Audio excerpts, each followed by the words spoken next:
Hello and welcome to Why Is This Happening with me, your host, Chris Hayes. You know, something we've been doing on the television show I host, All In with Chris Hayes, 8 p.m., Tuesday to Friday, MSNBC. We've been doing this kind of recurring theme I've been thinking about called, like, Who Voted for This?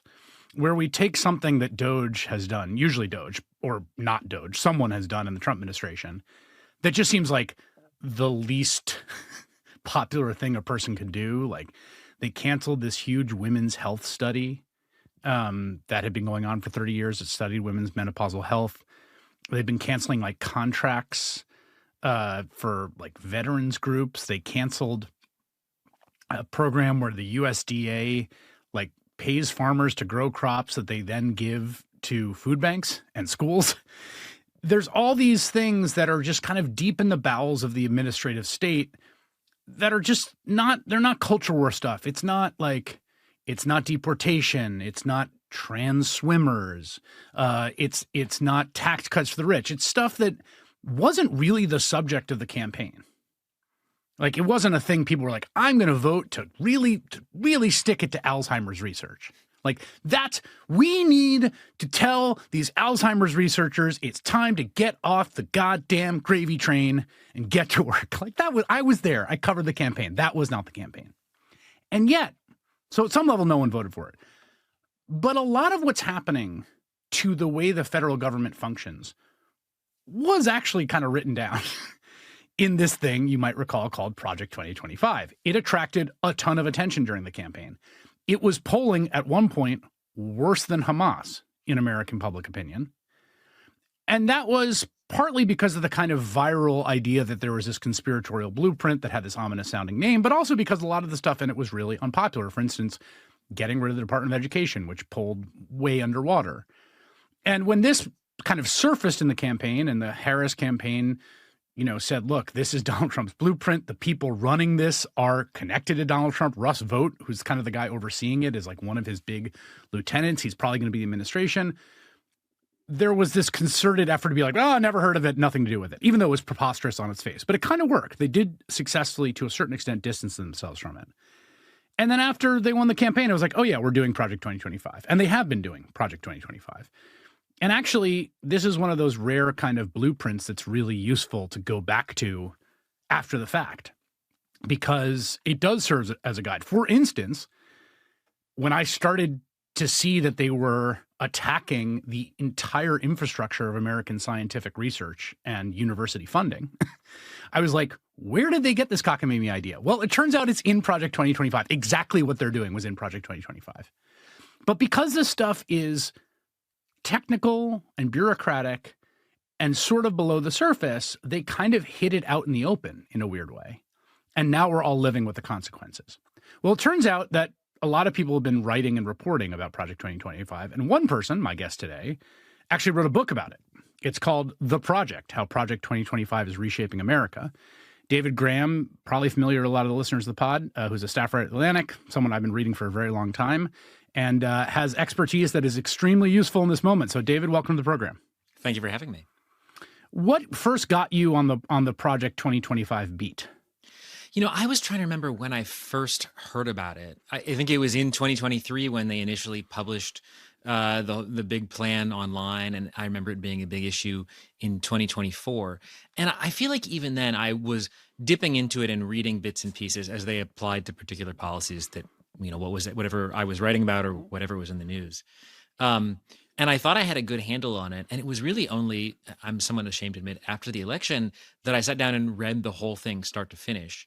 And I feel like it gave me a new appreciation for what a complete plan it is, like how systematic and how methodical they are, rather than the kind of, I mean, we get wish lists of policy proposals every 4 years. And this isn't just, I mean, I think it's how it was discussed in the campaign, and it's how I understood it. And it's just so much more than that. What is it then? It is both a wish list of policy proposals, but also a scheme for how to make it happen. So they had thought really deeply about what the levers were they needed to pull and how they needed to, for example, seize control of the executive branch, get rid of civil servants, make them political appointees, take over independent regulatory agencies. All these things that were essential to getting the policies done, they had thought through, and they had spent time in the government to learn how the government worked so they could do that. Who's the they in this?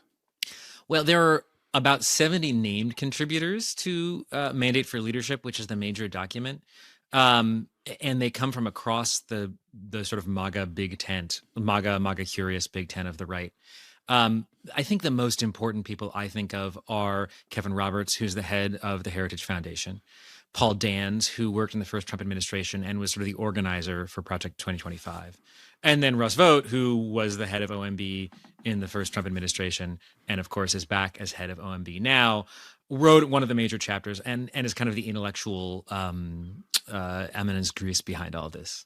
If you had to describe Vaught's theory of the executive and the federal government, because it does seem to me like a fairly thought out theory. I don't think Donald Trump has a theory other than I should be the dictator and everything I say goes. I mean, I really think he thinks that. He talks about how much he loves Kim Jong-il's relationship with his people. Like, that's his model. He's said this many times. He wants to be, he says he's called himself a king. He wants to be a monarch or an absolute ruler. So he's got a very simple and I think feral and intuitive sense of what he wants. Vought has something I think a bit more sophisticated. Tell me a little bit about who Russ Vought is, what his experience is that created him in this moment, and what his theory is. Vought is a longtime operator.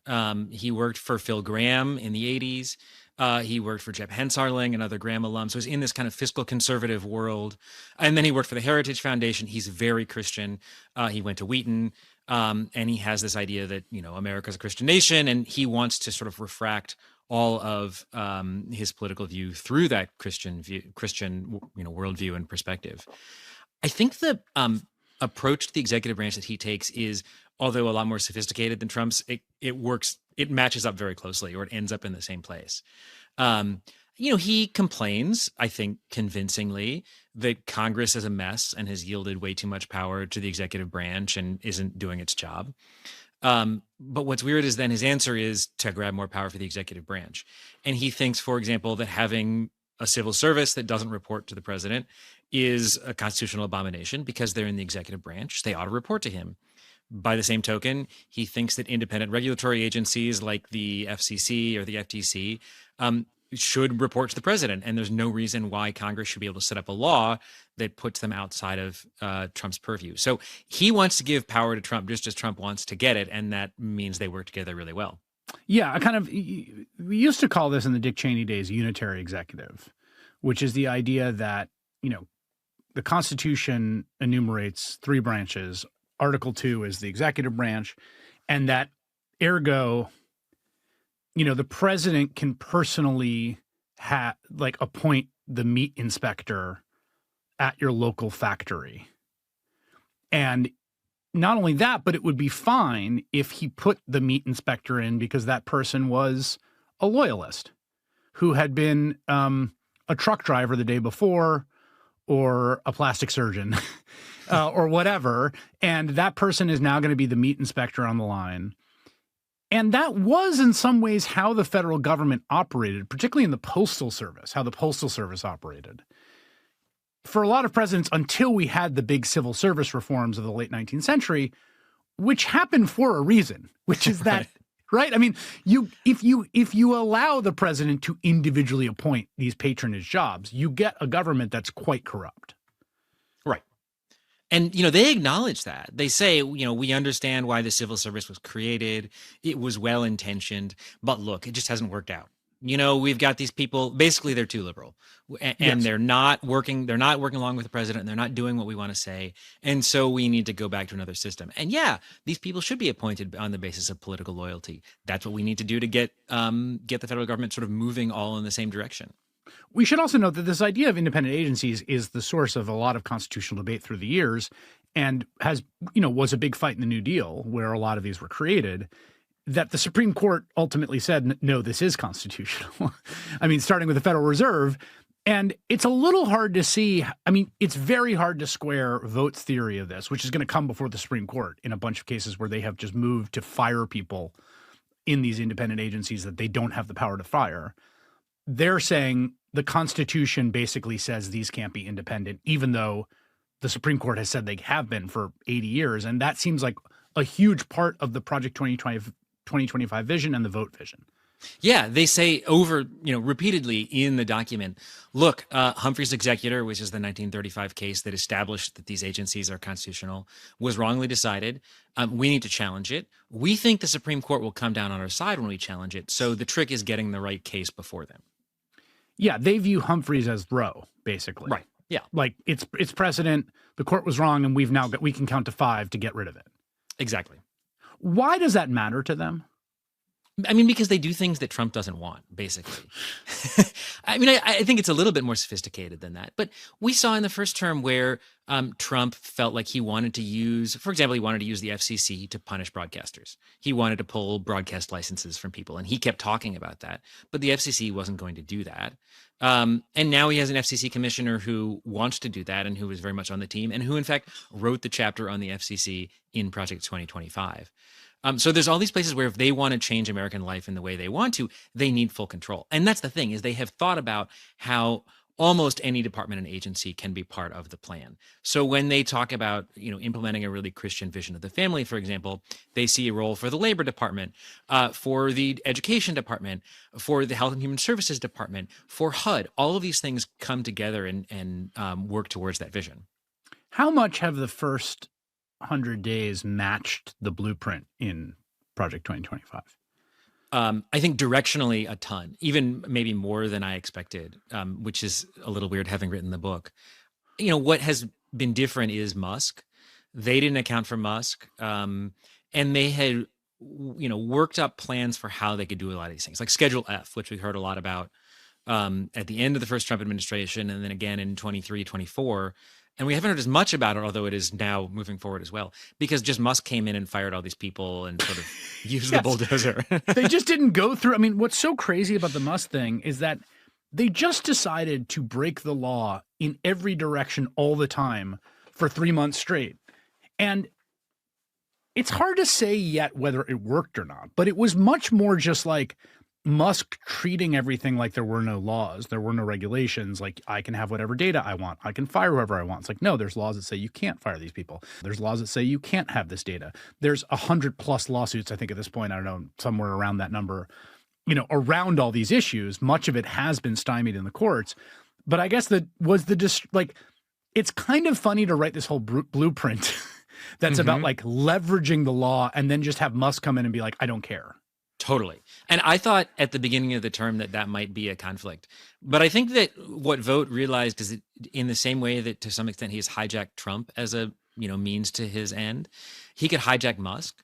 And so he sort of pointed Musk at things. And sometimes Musk went further than they wanted. And Musk is laying off people who they really would have liked to have had around to do the things they wanted to do. And Musk did things that are going to get tossed out in court. But he got enough done for them that it moved them a long way along the sort of civil service side of that. And then, of course, they've been, trying to close the Education Department.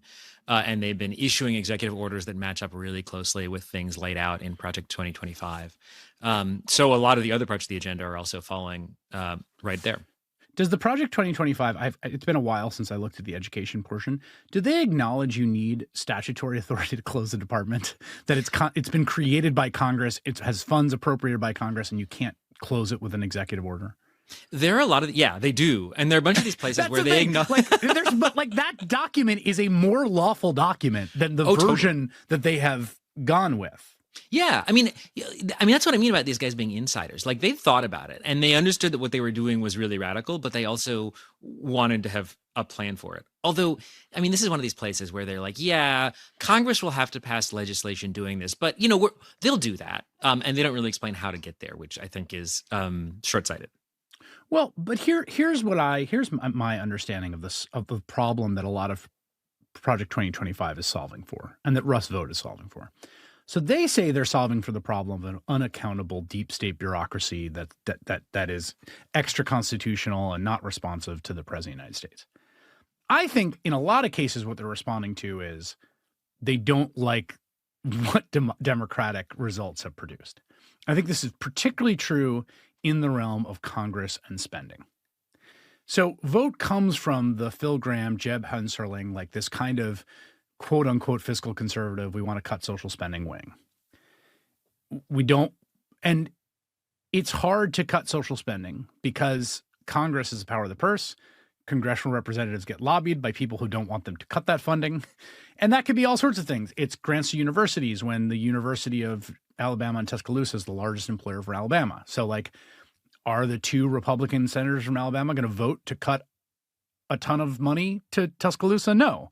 So then maybe if you just do it unilaterally, you can do it. And this comes back to this impoundment idea, which to me is kind of one of the central fights here. So talk about impoundment and talk about vote and talk about how impoundment is discussed in Project 2025. Yeah. So impoundment is, simply the president doesn't spend all the money that Congress has appropriated. And for a long time, that was something that was legal. And then finally, in 1974, Congress, after several fights with Nixon, got pissed and passed a law saying that the president couldn't do that.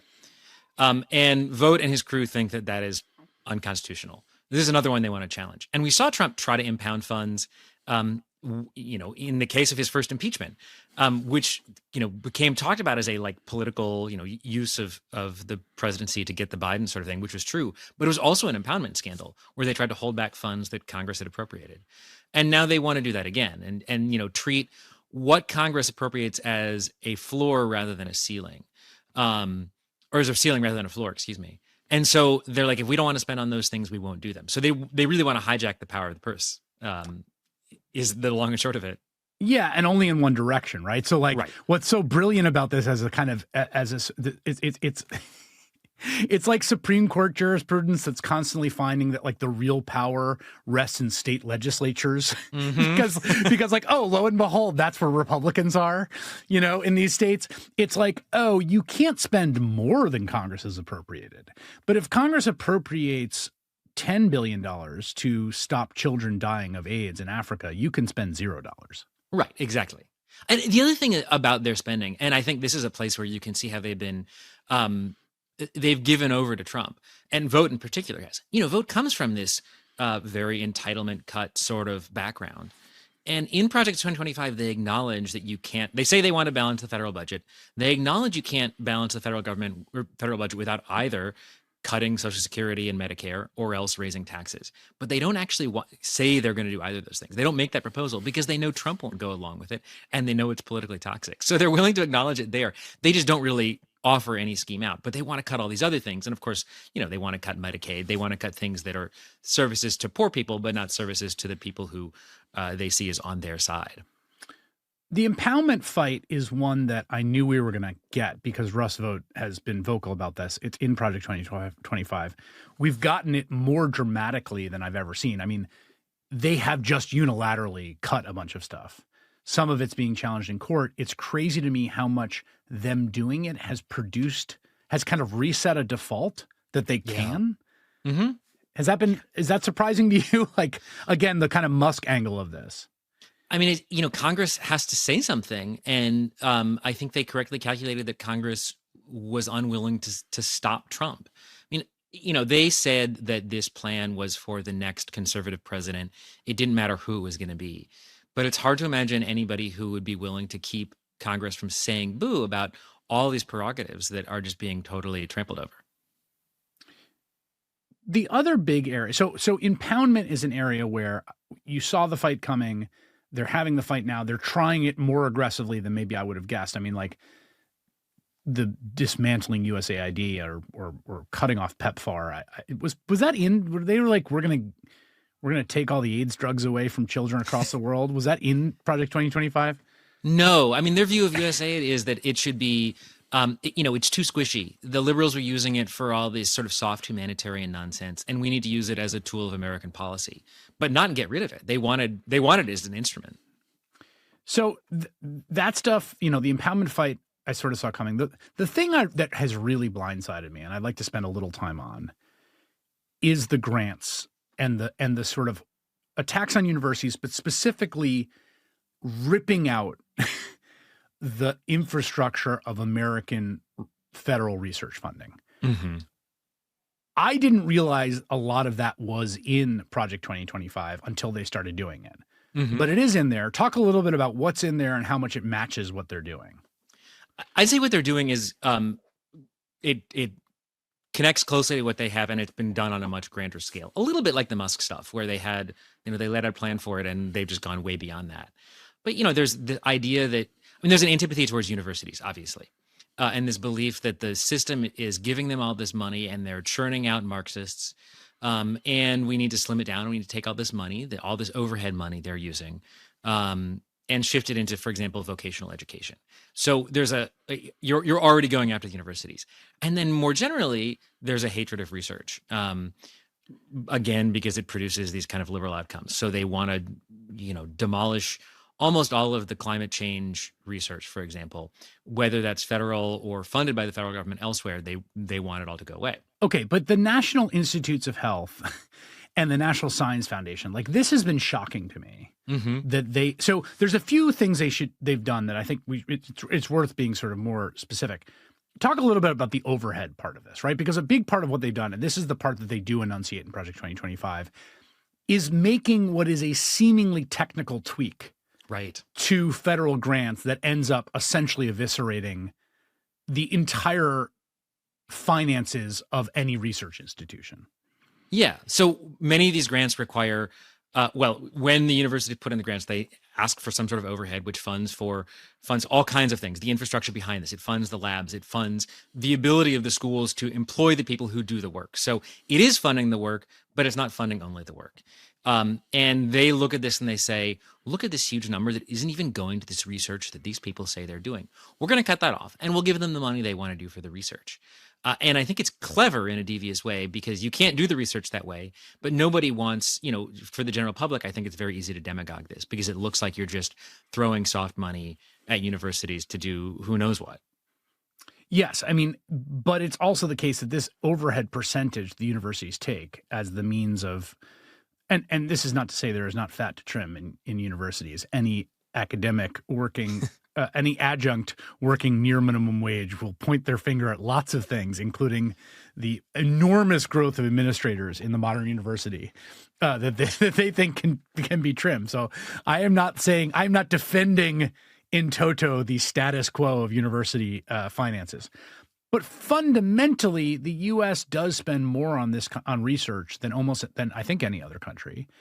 And the kind of social contract has been the federal government moves this money through universities, particularly big R1 research institutions.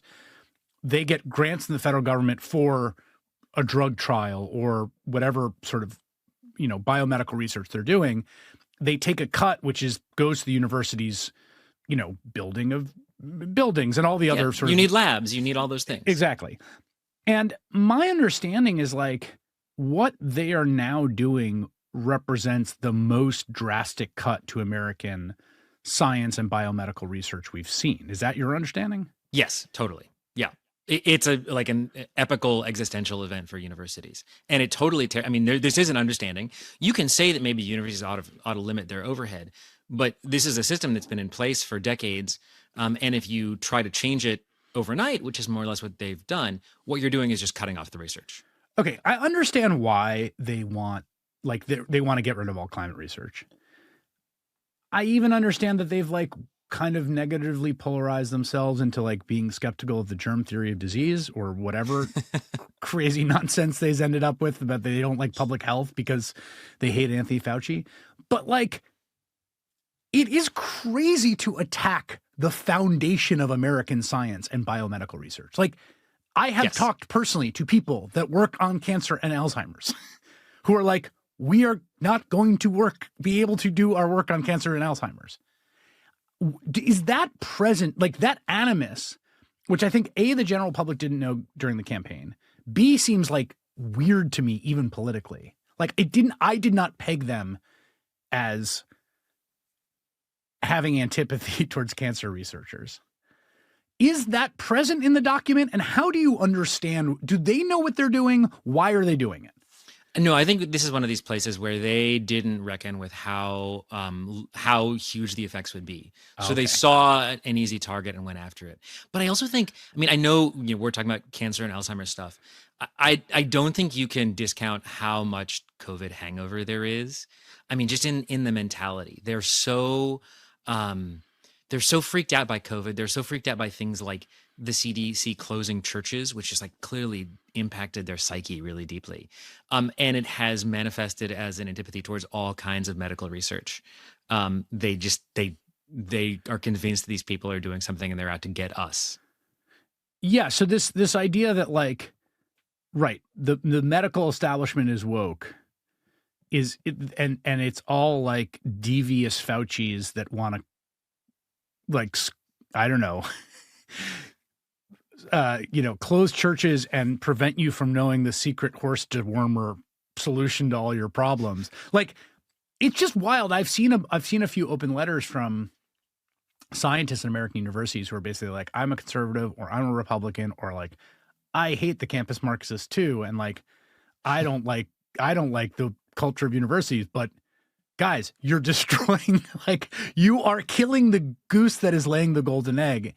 And I just continue to be astounded by how freaked out everyone in that world is about this, how little it seems to have landed in the public consciousness, and how unperturbed the Trump administration seems to be by it. Yeah, I don't understand why it hasn't landed more in the public, and I think maybe it's just it takes too long, or it will take too long before people understand it. I think for the Trump people, they see this and they're like, it's great, it's working. Like, those people are freaked out.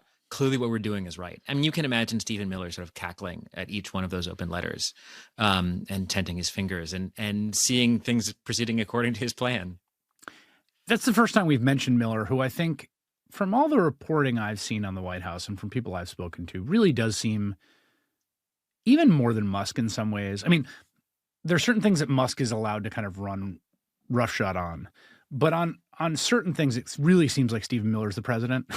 Yeah. Like, and when you ask Donald Trump certain things, he's like, I don't know. It's basically, someone told me this was fine, or I'm not a lawyer. It's like, well, wait a second. You're not allowed to say I'm not a lawyer when you get asked about the policies of your administration, but he does say it. How much does Miller intersect with this, and how much does Project 2025 channel a similar tendency to Miller, or is in contrast or in tension with it? I think they're generally fellow travelers with some differences. Miller is not a Christian, and this is an extremely Christian worldview. I mean, it's so much about Christianity, and they make allowances for other faith traditions, but they're very Christian, and they phrase it in those ways very much. I also think that Miller, and although Miller has spent a lot of time in the government now and seems to be learning some more about things, we saw this even in family separation. He doesn't understand how the government works nearly on the level that Russ Vought does. But they can work together too, because what Vought is all about is how to operationalize all these things and how to make OMB into a command center to do whatever it is the White House wants to do. And so they seem to have reached a way to work together and to accommodate each other's ideas. Talk about the Office of Management and Budget, what it is and why it is a useful command center. It's one of these sort of obscure agencies. It's interesting because it has to be Senate confirmed, so it's like sort of a cabinet position, but it's not its own. It's not like Department of Veterans Affairs or something like that. Right, and it's one of the the people who have run OMB in the past tend to be really capable political operators who are really smart, but not the people who are going to be in the spotlight. And if they are, it's usually because something has gone very wrong. And Vought, I think, is in a way in that tradition. He's very smart and he doesn't seek attention for himself. But he describes it as being like the air traffic control agency for the White House. They deal with the budget every year, obviously, but they also deal with all the management. They deal with personnel, so they can change personnel policies. They can fire people. And his critique is that in the past, presidents have, one, not really paid attention to OMB, or two, allowed the departments and agencies to kind of push their priorities up towards the White House through it. And he's like, that's the wrong way around. We need to be pushing these things down to the departments. And so you see Vought issuing orders through OMB that are really unusual. Like the one that sticks out is he sends this memo to CFPB employees in the first weeks being like, you can keep coming to work, but don't do anything. And that's a really weird thing for the OMB chief to do. Yeah, this point to me points to a central inversion that's happened in this administration, unlike any I've ever seen. Having covered some administrations and also been fairly close to one in the Obama administration, my wife worked in the White House counsel's office. It's not that the cabinet agencies are independent. They're not. They work for the president. It matters a huge amount in all these places bureaucratically. If the president says something about HUD and what they say about HUD in the State of the Union, or if the president's going to do an event at HUD, it's a huge deal. Or if the president issues a directive, they take it very seriously. But it's also the case that there's kind of a distinct gravity to the agency itself that also pushes up to the White House. Yeah. And again, this is contemplated by the founders insofar as the cabinet is a constitutionally designated phenomenon. Advice and consent to the Senate, officers of the United States, like they do contemplate all this. It's not like this is some invention of the New Deal. Like Secretary of the Treasury, Alexander Hamilton, he's got some ideas. Some people in the other cabinet might have other ideas. They fight it out. Like this administration seems more top down, less department agency, if you will, than any I've seen. And it sounds to me like you're saying that's exactly the vote vision. Yeah, and it's a little bit of a weird situation because Trump is, as you were saying, doesn't care about so many of these things. He defers other people on them. Yeah. He doesn't know. What do you think? He's got some huge agenda about the Veterans Affairs that he's sitting there being like, right, they got to do this and they got to do that. Like, come on. Well, I mean, even at a place like state where they're like, we can't have these diplomats making these decisions. This needs to be directed by the president. The president has never heard of Lesotho, as he has made clear. So the idea that the White House is going to pay any attention to that sort of granular stuff is so weird. But they're just freaked out about the idea that state might operate independently and there might be pockets of wokeness there that are going to sabotage him. But they've also operationalized it seems to me. Like, yeah, like Rubio seems like a henchman of the White House. And state a little like the Southern District of New York. It's like a famously kind of independent place, partly because it's a repository of a lot of expertise. And sometimes I think to the detriment of U.S. foreign policy, honestly, because they can, like, it could be hard to move the people there, same as the Pentagon. But like Rubio, it just seems that they've been fairly successful in this kind of top-down approach to the agencies that Vogt envisions, even though at the center of it is a person who has less formed views on any of this than any president in modern times. Yeah, exactly. And I don't want to overdo the symbolism because it's so carefully scripted, but I think it tells us something. You see these Oval Office press conferences where they have, Rubio and Bondi and various cabinet folks sitting on the couch, and you can tell that they don't have any real input into this. They are there to be yes men and yes women for whomever is making the decisions, whether that's Trump or Miller or whomever. But then there's also this question of like, the whomever is really the question to me, though, because that's the weirdness of this. Right. You've got this Russ Vought, Stephen Miller fully formed vision. You've got Donald Trump at the center of it, who's got a bucket of like 4 ideas and unbounded ambition and avarice for his own personal glory and power. Who's filling in the rest? Right, exactly. Well, so you're saying the president has to be in control of all of these things, and you're saying it's terrible for unelected bureaucrats to be in charge of them. And instead, you're putting all of the power in the hands of basically unelected political appointees. These are bureaucrats. They're not elected officials. So it's a real hollowness in their critique, or a real contradiction inside their critique. But I also just worry about it operationally. Yeah. Like, particularly when I think of the thing I think about all the time is the intelligence apparatus, which I've my formative experience coming up both politically and also as a journalist was the run up to the Iraq War, where the American intelligence apparatus was sort of abused and manipulated and used in a way to produce a catastrophic outcome. And there's some of those same dynamics of like unaccountability, like how accountable should these quote unquote bureaucrats? There's a certain left critique of like the CIA is this rogue agency that does whatever it wants. But then at the same time, you want them to have a certain amount of independence because you don't want the president to be able to direct them to find something that's not true. And the place where these contradictions really hit to me is like, I worry a lot about the operational competence of the intelligence apparatus under this vision. I wonder what Project 2025 says about that part of the national security state. They invoke Iraq a lot, and it's very convincing because they're like, well, look, if you don't have control over these things, you're going to get these people who are just doing things, they're going to be running American foreign policy by pushing us into these wars. They're going to be producing cooked intelligence, which is, it's persuasive to me instinctively as a child of the Iraq War. But then the answer to that is, so if you have if you dissent from the intelligence judgments, you should shut up.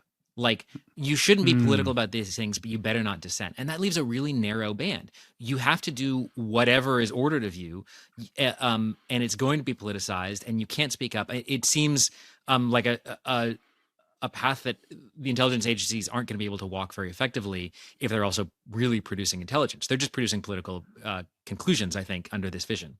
Yes, under this vision. And we should also say that critique is in some ways 180 degrees off, in the sense that Dick Cheney was personally going over to CIA and calling CIA analysts to get them to produce the intelligence he wanted. It was like the one way of viewing the story of Iraq is that the deep state got it right and the political appointees didn't care and ran over them, and that the deep state was kind of the only, I mean, again, I'm using deep state sardonically, right? The professional intelligence analysts of CIA were largely correct. That's why you got these sort of, leaks to, some reporters that kind of got the story right, where they were like, this is not right. And it was being cooked because Dick Cheney was personally calling people over at Langley to be like, give me what I want. And it's that exact vision, which is now kind of the manifest policy, as I understand it, in this administration. Yeah, totally. They do this over and over again, where they diagnose a problem, or they invoke the right diagnosis, and then they go off in a totally crazy direction with the prescription, something that doesn't make sense or will make it a lot worse. And I think intelligence is one of those. HHS seems like a curveball. That's another place where I kind of knew it was coming, particularly when RFK got on board. I know how kind of negatively polarized into kind of hating health they've become, or hating the traditional medical establishment, I guess. They say they like health, but, they like cod liver oil to rub on your measles as opposed to a vaccine. How much does Kennedy's tenure at HHS sync up with the vision embodied in Project 2025? So where it doesn't so far is a big one, which is abortion. Yeah. Where they haven't done a lot. And I have to imagine there's more of this coming, because it's so important to the kinds of people who Project 2025 has stocked the government with, and they're going to be pushing on these things. But Kennedy's, who knows what Kennedy's view is on abortion? I can't keep track of it. It doesn't seem like he can either. So I think that's been a little bit slow. But where they unite is this antipathy towards the sort of health establishment. And it, in particular, there's, again, I mean, it's a little bit, I can buy into parts of this. They talk about a revolving door between regulators and big pharma companies. And they think that you need to do something about that. And sure, I agree. But if you simply close these things off, and you're going to lose, it's going to be total brain drain. If people can't make a decent salary in the government and they can't make a decent salary somewhere else, what are you going to do? So there's a lot of that. We need to shut down these relationships. We need to cut off any communication between the regulators and the big companies. And then we need to not quite kill the CDC, but really stifle it. We need to make them really focused on the one hand, statistical health, but then we need to hive off control of things like declaring emergencies into an avowedly political body instead of something like the CDC. Let's stay on the abortion thing for a second, because I think that to me has been the one big dog that has not quite barked at the federal level. And it's interesting to me because I was convinced that that Trump and everyone was doing about abortion the same thing they did about Project 2025. Be like, oh, no, us? Go after abortion? Get out of here. And I have to sort of be honest with myself here, because I've been kind of mocking people that are surprised by the tariffs, because it was something that he said all the time, and we talked about on the campaign trail in our campaign coverage all the time. And I've been a little like, hey guys, welcome to the club. But if I'm honest with myself, I said they're going to go after abortion in a big way. It's spelled out in Project 2025. There are too many true believers crawling around this movement. So far, that hasn't happened. It does seem like they're setting up a big move against medical abortion. But tell us what at least is in Project 2025 on this, because I do think it'll be something helpful to look for if they do turn towards it. Yeah. So they start with just banning, they wanted a nationwide abortion ban. And they understand that's unlikely, but that's the top of the list. After that, they have all these ways they would like to crack down. So, for example, they want the FDA to withdraw approval for medical abortion drugs, which we've seen some efforts to do.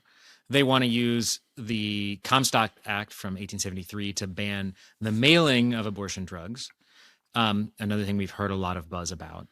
And then even beyond that, they want to do things like monitor abortions at the state level and demand that states turn over really detailed information, partly so they can do things like track interstate travel for abortions and open women up to prosecution in red states that ban that kind of travel. So it is like from the very top, this full ban down to how can we use the power of the government to create a surveillance state and pressure people on these things and make it as difficult as possible, even if we can't ban it. We've seen now states like Texas and Indiana and other places sort of moving in some of these directions.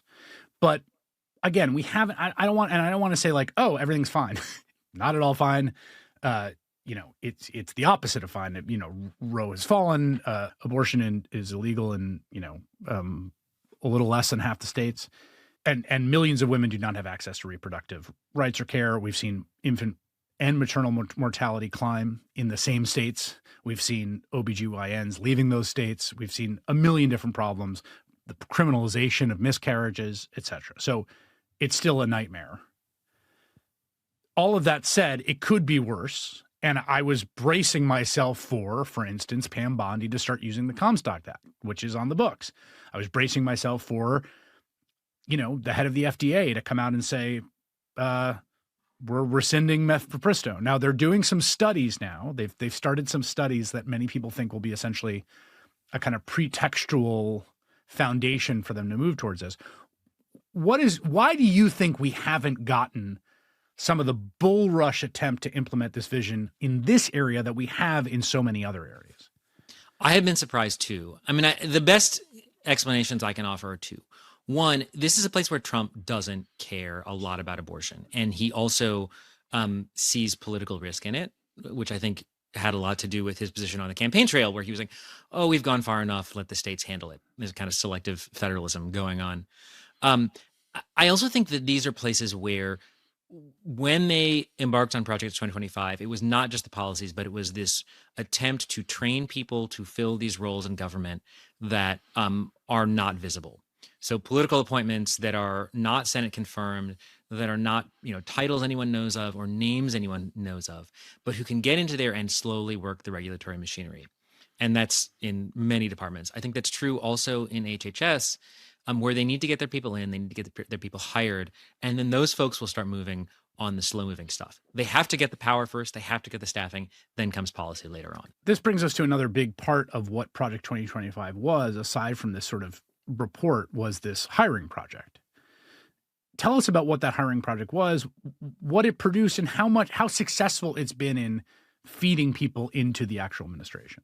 One of the things that surprised me when I was doing the research here was the animus that some of the Project 2025 authors had for political appointees in the first Trump administration. And, obviously Trump clashed with cabinet officials and so on and so forth. But you have somebody like Paul Dans just frothing at the mouth over the kinds of people who served in the Trump administration. And in his case, I think it was personal because he had this idea that he was going to get a plum DOJ appointment on January 20th, 2017, and it took him years to get into the White House. But Vote had this too. They look at the people who were in political jobs and they think they were lazy, or they were just social climbers, or they were rhinos or Bush conservatives who were there trying to sabotage Trump. And they were determined to not let that happen again. And so they created this database, and they're basically like, we want the people who have been canceled. We want the people who have been fighting their school board. And we want to identify them and then train them so they're ready to serve in the government and can, they get these certificates for watching videos, and then they can be ready. And kind of pre-vet. We're hanging a shingle out for the most antisocial people we can find. Please refer them to us. That's almost verbatim what Paul Dans said. I mean, you joke, but it's very close to that. I think it's been moderately successful. If you look at Trump's pace of appointments, it's ahead of his pace in the first term, and it's ahead of his pace, or it's ahead of Biden's pace, but it's still not that good. And it's hard. We don't have the full database, so it's a little bit tough to know exactly how close they are. But they're just not hiring a lot faster than they were, and I think that is a little bit of a failure. There's also a supply problem, which I think you're seeing in the Department of Justice. They've got top politicals signing and presumably writing briefs that those folks almost never write because the career people won't write them, or they've left. Right. And like they're doing a lot of pretty bad lawyering. Now, part of it is they're doing bad lawyering because they have bad positions that are not easily convertible into persuasive arguments through good lawyering. But it doesn't, I have not been like, there are a few areas where they do seem to be more competent, but there's also a lot of bluster and ambition, not necessarily matched with some like vast army of technical expertise. Yeah, I think that's right. And I think it becomes clearer faster at DOJ, where you have to start filing lawsuits, than it does at other regulatory agencies or at, the Labor Department, where the results aren't seen as quickly. Do you ever think about what this would look like on the other side? Some people keep asking me. I think it's hard to know. It's hard to know. I think there's a couple lessons the left could take. And one is thinking really hard about, the methods of execution. So they didn't just do the policy wish list. They did lay out how they were going to get these things done. And the other thing is bringing in so many people from across the MAGA right. So that, there are disagreements within Project 2025, which I think is really interesting and makes it kind of a rich document in places. They couldn't resolve all those things, but generally they wanted to get everybody on the same team and pulling in the same direction. And I think that's one reason they've been so effective just in the first 3 months. What's an example of a disagreement that is in that document that you think is interesting? Tariffs is the biggest one.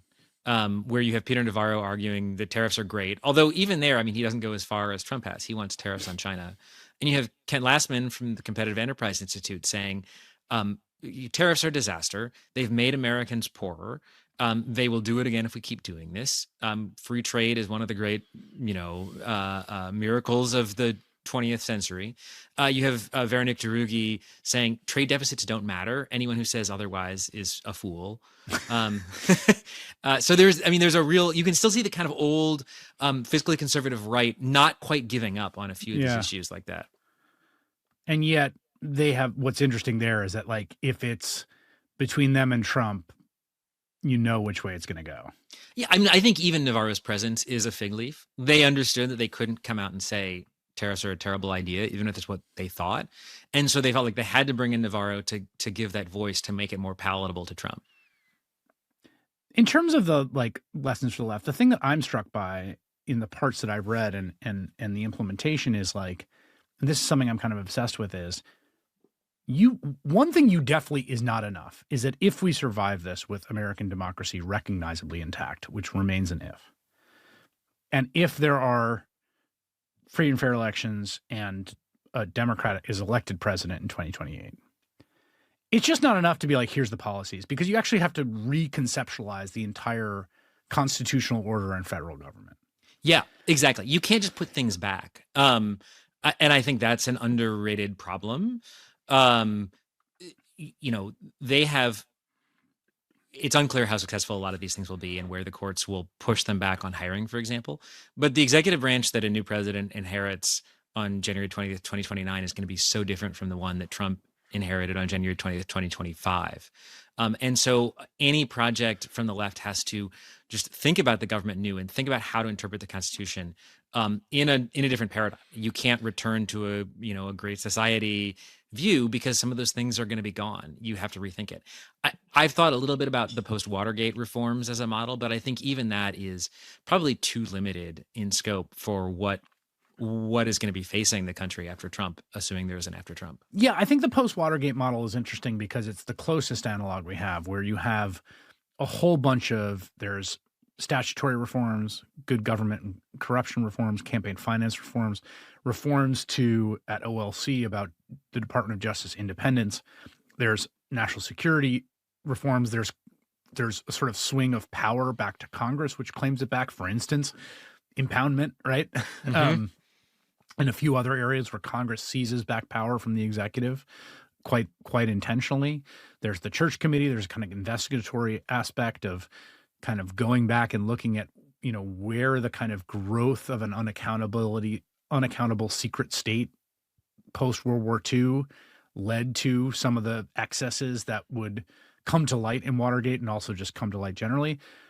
So there's a whole kind of vision, and it's unified around a few themes, at least in response to Nixon.